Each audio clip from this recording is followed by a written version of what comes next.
Hey, so I'm here with Steve Kaneko, who is the design director for Office, but you've actually done a lot more than that. A little bit. And we're going to talk a little bit about design here at Microsoft, talk about hardware, software, your role. My favorite topic. Your childhood feelings. Right. We're going to cover the wide range. No, but tell me what you do here. Tell me what you have done in Microsoft. Okay, so I'm currently a design director in Office. Been here for about 6 months. I say here because, well, we're on campus. Right. And my job and our job collectively is we're delivering and designing the next generation Office, which I unfortunately can't talk much about. You can't. Super excited, but software and services. Are you rethinking? Is Office going to be? I know you said you can't talk. No, about I can't it. talk Is it going to be a whole new Office? It's a new Office. Okay. And I'm I think gonna people fall will in be love. really impressed. Will I finally? Because I'm not an Office fan. I know. I hope you fall in love. We're working awfully hard to actually reach people's hearts and not just their minds. Is this? And I know you can't talk about it, so I won't push you on it. Sure. Is this Office, is this something that will coincide with Windows 8? Is this a piece of the Windows 8 puzzle? I can't actually say. Okay. But I would say we are one big happy family, and our goal is to create cohesive experiences cross-company. Right. So that's my shorthand for so we won't a different kind of an answer. I won't force you into any more Office conversation. But so tell me about what you do here and what you have done. Yeah, previously. So I've had a long history here. I've been in the company just over 20 years now. Started as an industrial designer back in the 1991, and my job is to redesign the Microsoft. Is that 20 years ago? Yeah. Wow. Microsoft mouse, originally designed by ID2 and Matrix. Do you remember the Dove bar? If you go back that far. Yes. So I was a part of a team that redesigned that Dove bar mouse to make it the ergonomic mouse 2.0, and that led to an organization that grew to about 45-ish people. That consisted of ergonomics, industrial design, interaction at the time, and user assistance.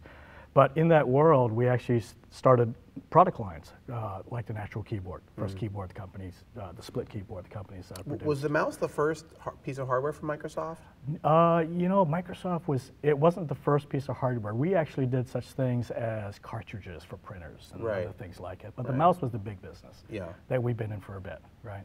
And it's a very small group. But currently, as you, I think, witnessed today, the hardware division is quite large, right? So we did everything from mice to keyboards, joysticks, force feedback. Interesting note there is everything we've done in hardware that I was doing always had a software orientation. So I think unique to Microsoft in many ways is that although I would say I was an industrial designer, our job in hardware was to make software better, which led to different paths in my career. So after hardware, joined the Windows organization with Windows XP, was a part of the Shell team, who was looking on the look and feel, some of the interaction. But my primary job there was to bridge the marketing and brand team that we brought together. You were focused on user interface. User interface, but at the time where I was entering the project, the interface was, I would say, 85% to 90% done. What wasn't done was the overall storytelling and the brand architecture simplification. The new Windows flag was part of our effort at a time when our brand architecture and logos were getting very complex. This is the time of .NET and you know, all those boxes around the Windows flag. They're really sending the wrong messages of everything we were trying to do in Windows. It was ultimately simplifying. When did Clippy come into existence? Clippy was, I'm not positive, I think it was it 95, 97? You didn't have That's anything Office. to do with Clippy. No, but I know the people and I won't say. You do. You know the Clippy They're great folks. people, yes, yes.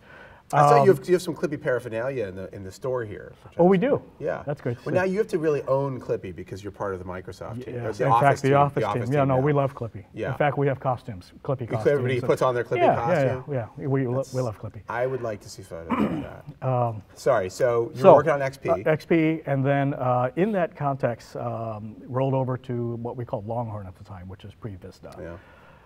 And at the time, we had what we would say is a large hole in our experience world called hardware. At least that's the way Windows talked about it.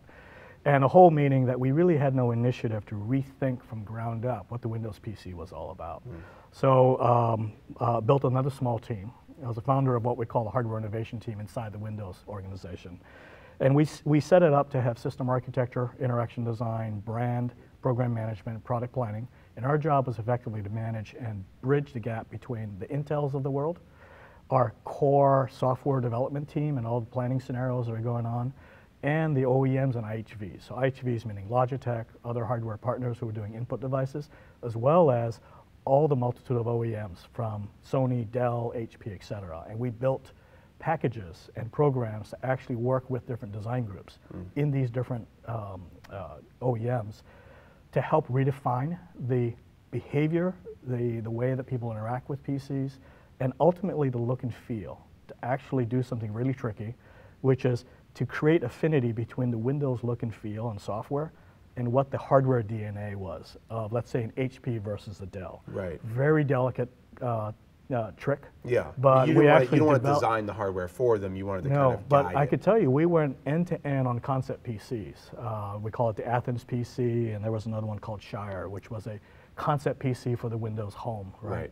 And we did, I would say 90%, maybe more, of the interaction design of the system architecture. This is creating a chassis, basically? This is actually the nuts and bolts of the logic of the machine. Right, Everything from on-off to the chassis spec, to the way that music and communications, let's say you're taking an incoming call with your PC, we were working out the state or the logic between, if you get an incoming call, does the music you listen to duck or completely go off? Yeah. What does This it is do? the system neurology What was your that decision people, on that? and that it's ducking.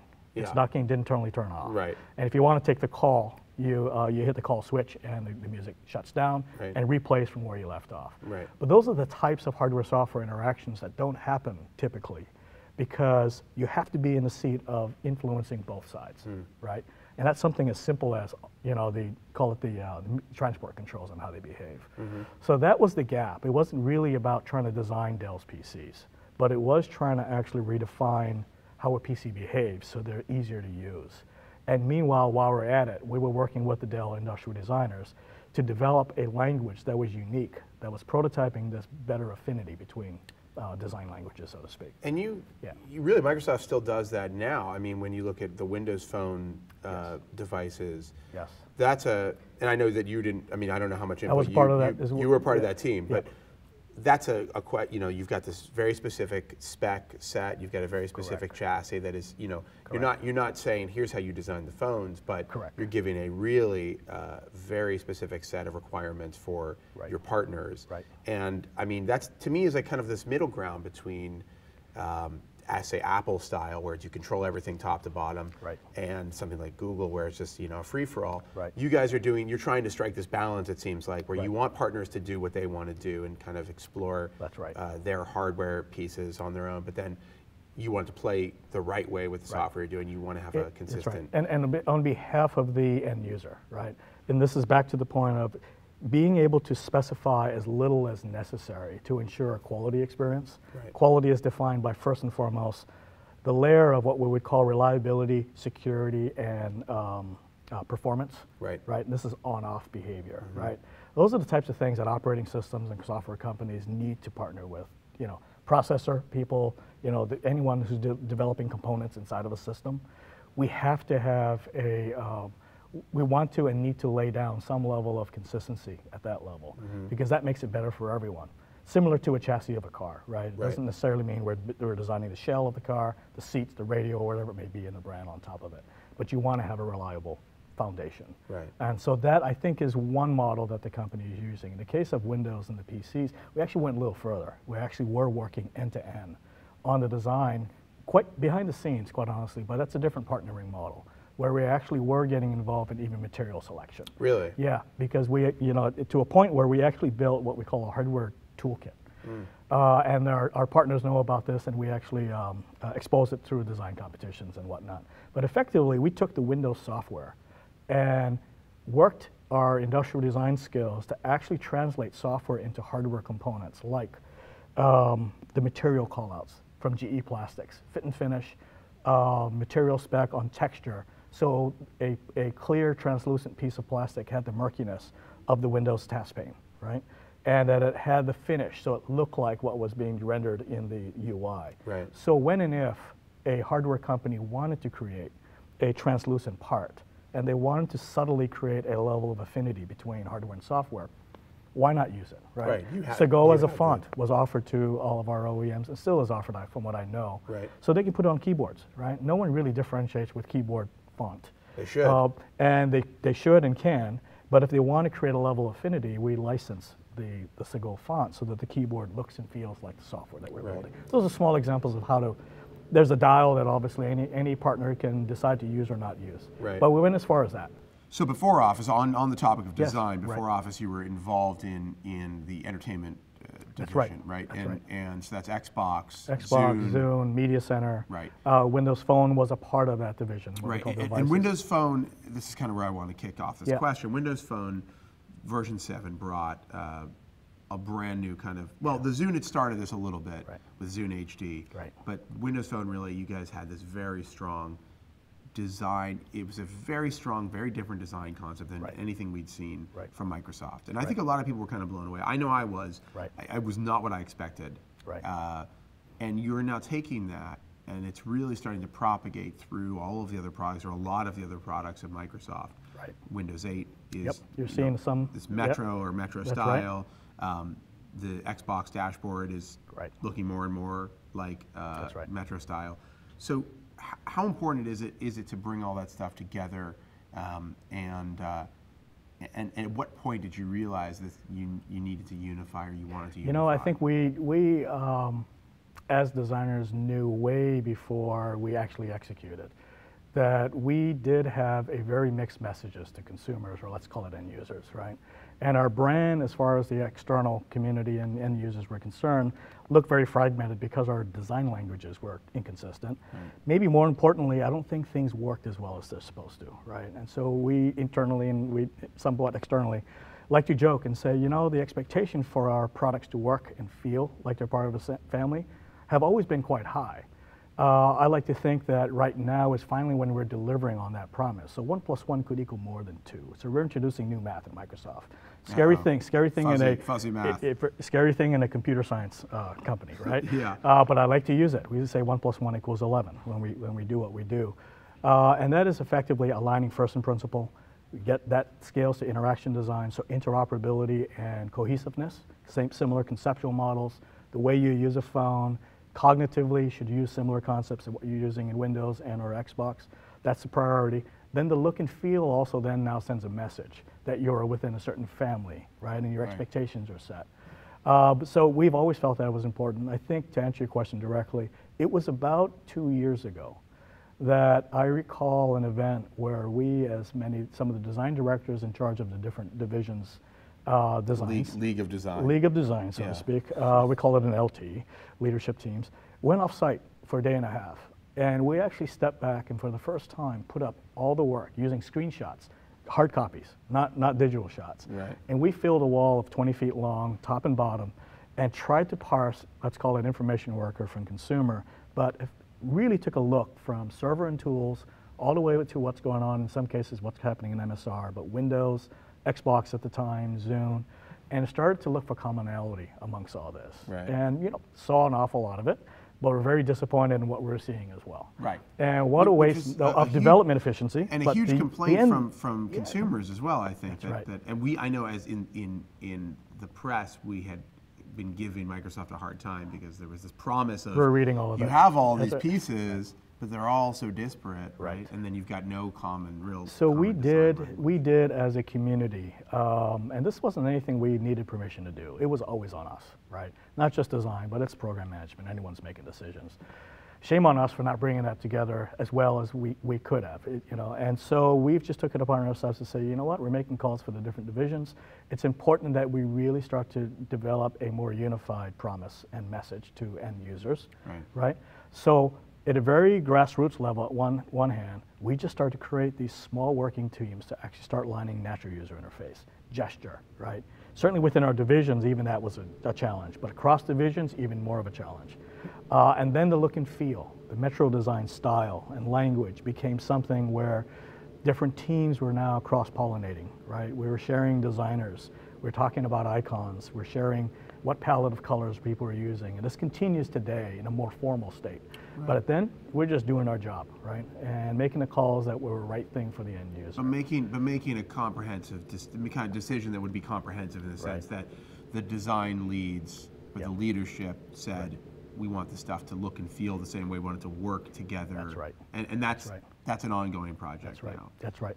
And so, how much of that is going? I mean, obviously Windows 8 looks, like I said, is very Metro style. I mean, how much of that functionality is just going to become the same functionality in the sense of you've got developers creating stuff for Windows 8, you've got them creating stuff for Windows Phone, you've got them creating stuff for Xbox. Right. Is there a merger of those pieces at some point? Is that the end game, or do they remain silos? I can't share specific, but I think we do need to simplify our developer message without question. Yeah. It makes everyone's lives better, and we're on that path to making things more efficient for our developers, because they are first and foremost, in many ways, one of our top customers, right? And what we, as an operating system and a platform company. But outside of that, we definitely do see the collaboration between design organizations and, again, interaction, look and feel, and even common scenarios as being something on our plate to ensure that we are creating a holistic story. The challenge we have, however, is, as you see with Phone and Windows 8 and what's going on in IEB or the Xbox, is the large Metro-style interface designed for gross usage, gross in the sense of interaction. Right, hand not control, nasty. not nasty, right. bad gross, but gross in interaction, touch, etc. Yeah. Doesn't necessarily scale incredibly in an obvious way over to a highly dense environment. Right. Take Office, Visual Studio, or other experiences, right? Maybe even Bing to a certain degree. So there is an awful lot of work to take the principles of Metro, which make things fast and fluid, pride in craftsmanship, trying to do more with less, and things that you may have heard of, and make that translate in an authentic way for different experiences that have different interaction models, that have to accommodate different detailed input methods, that have really dense commanding spaces and information, right? And like Office is like a great Office. example. I mean, we use the term authentically digital to describe, if we can strip out what we call Chrome in an interface, then your content becomes hero, right? And philosophically, we would love that idea. And you see it manifest in some of the products you just mentioned. Challenge is Chrome actually performs a functional role too, and has always. It helps us group similar tasks and create visual hierarchy, right, in a very dense space. Right, and Microsoft is known for kind of over-chroming in some ways. I mean, there's, there was just this kind of little hubbub. Steven Sinofsky posted some of the, Explorer, and you guys were talking about getting around through files and folders and searching, and this exposing all of these pieces of Chrome that would allow you to, ostensibly do that better, but it looks very daunting to an average user, right? Because you just want to get at the things you need to get at quickly. So there is this battle at Microsoft, because if you look at Windows Phone, Chromeless experience, everything goes away. You just see big text, big images. It's not information dense. That's right. How do you merge this and it really, it's not just that you're trying to bring that sensibility over, but it's a question of how do you treat that content or that data. I mean, does Office need to be as Chrome heavy as it was previously? Right. Does the Windows Explorer have to be as Chrome heavy as it was previously? The short answer is we don't think so. But it does pose some interesting and difficult challenges in that we do still have fundamentals that we have to deal with. In a very dense environment, let's say a view, right? We still need to control what you see first, second, and third, at least through design principles. So now we don't have a crutch like Chrome to help us push and pull the visual. So composition, layout, font scaling, contrast ratios all become the technique that's absolutely required. So we have to up our game, so to speak, in solid visual design principles, motion principles, et cetera, in order to create the right level of hierarchy so that users don't get overwhelmed with too much information. Right. Because Chrome did perform a little bit of that role to help us manage what you saw first, second, and third. So I think it's a fun challenge, and I'm excited to share it when it's time. Yeah. But we're not done. We've got a lot of work to do. But I think it's a language and a philosophy that is very extensible into all environments. And so this is, you think, something core for Microsoft as a whole, is that, let's de-Chrome it, let's make it, let's simplify in a way that obviously is going to make sense for users. Right. But you really, company-wide, are owning this concept. Yes. I think that's exciting to people because if anything, we've watched Windows, and for me, and I'll say this, I'm a Mac user, and I really love Windows Phone. I like what I've seen of Windows 8, the Metro piece. Right.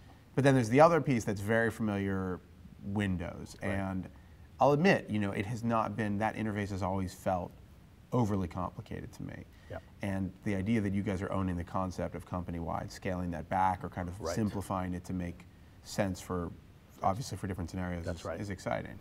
And you're serious about that. Very serious about it. I take you at your word. Yes, very serious about it. Myself and a bunch of others, many others, in the design community, as near as even last week, had a day where we went off-site and we actually talked about all the levels and details of what we just described, and reinforced this commitment that it's important that we practice and learn from each other so that it really is something that sticks. Ultimately, it's the right thing for the business because it's the right thing for users, right? And we want, this is the challenge we have. We strip out the extraneous details. The risk is that we look boring, right? And how do you manage motion and gradients so you don't see a gradient but you feel it? When is a motion non-existent because you didn't even know it happened, but it reinforced function? This is where we're going, and this is the level of craft that we have to up our game to. Because stripping all that out comes at a risk if we don't execute it really well, right? But ultimately, it's your content, right? And content and information is getting denser and denser. And we believe the only way to scale in the future is to prepare ourselves to strip out things, strip ourselves out of the equation, so that what you're feeling and seeing and using is all about you. It's not about us. And that's the long pole. If we went down a path of being too concerned about surfacing ourselves in that equation, there's no room for you. And there's already too much noise in the equation, right? So I and the design community and Microsoft are committed to this. We still, again, have a challenge of how does it scale into different environments, different interaction models. But philosophically, no one's batting an eye. Is this a different Microsoft than it was 10 years ago? I mean, you've been here 20 years. I think, it's in many ways, it's certainly different in the, I think the confidence of design at a collective level. And it's because it's no longer just about designers or researchers. I think the organizations are becoming more design oriented. So there's a collective confidence that we can talk about aesthetics like this, and it's not a foreign language that we have to box up and only use in special crowds. We can have this kind of conversation at the executive level, where they were more receptive and understanding of what we're talking about. Right. And in fact, many ways, supporting and pushing us to do more, right? And the other side is even in the 20 years, this is still the same Microsoft, the good parts of it. Right. It can be an intense, but you're working with super smart people, right? That all want to do the right thing. We just have to funnel ourselves and really focus on communications and doing the right thing and take the noise out of the system and really deliver the way that Metro is trying to deliver by filtering out, again, things that are not necessary and only things that matter. And that happens at a larger scale. And I think those two things in combination maybe make for a little different Microsoft, but it feels, I think design is confident, very empowered, and it feels very collaborative right now. So what's the next thing for you? What's your next challenge? The next challenge I think is what we're right in the middle of. We still have a productivity experience and or set of experiences that the company has yet to release that is still in design with.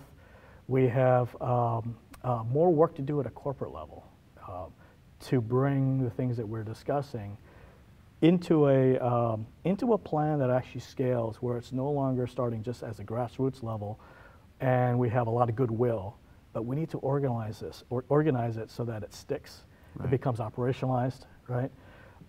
And the artist in me also doesn't want to over-define it because we'll kill the darn thing. Right. Darn thing meaning this notion of the qualitative aspects and subjective aspects of design that comes from experimentation, a sense of humor and all those other things that keep us light. Right. That's really, because we could go the other direction where we take this thing too seriously and we lose the magic that's happening at a grassroots level. And that is something, it does seem like Microsoft isn't taking itself too seriously on a lot of levels. I mean, it's taking itself seriously, but not in the sense that it can't have a little bit of fun. It seems like people are having a little bit more fun with products here right now. Yeah. So, and I know we need to wrap up. We've only got a little bit more time, but I'm wondering, if you look back 10 years ago or 15 years ago, there were many places where Microsoft was unchallenged or didn't have the kind of challenges that we see now. But in today's market, with almost in every one of these spaces, I mean, you could look at entertainment, home entertainment. You could look at mobile devices, laptop, tablets, productivity, OS, anything, productivity. Right. I mean, you've got real competition coming from big challengers. I mean, does that worry you? Does it? I mean, how does that inform what you guys are doing? Does it make you more reactive?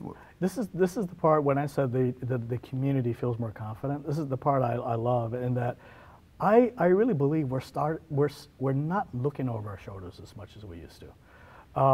And the type of planning that we are doing, which involves user experience and product planning, formal product planning and development, et cetera, is much more long-term. You've seen some of the envisioning lab work and the office labs, and we have more teams that are actually thinking 1 to 2 steps ahead.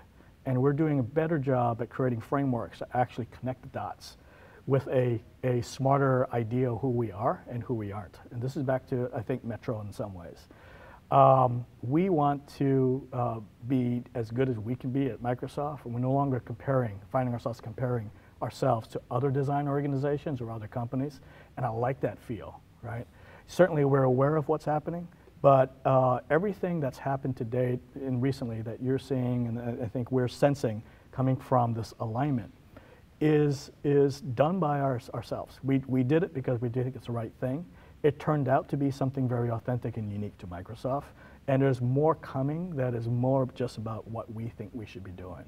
And I think that confidence is attracting better designers, better developers, better program managers, because they sense that we are no longer looking over our shoulders, going to chase taillights, whatever it may be. That perception of the company is definitely not holding true internally. We're actually focused on what we're doing, and we have a roadmap, and we have confidence in that roadmap, and it's smart. And we want to and are empowering designers, researchers, to do their best work with new environments, the right tools, the right types of challenges, the right type of training. So there is a collective confidence that really makes it feel like we no longer have to look outside. We're no longer nervous. Yeah. And I like that aspect. Yeah. There's a, and it's not an arrogance. I think it's a confidence that we've been at this long enough, and it's time we just step into that and really do what we're paid to do, right? I think that's a good place to leave this. Yeah. Steve, thanks so much. Josh, nice to meet you. Really appreciate it. You bet.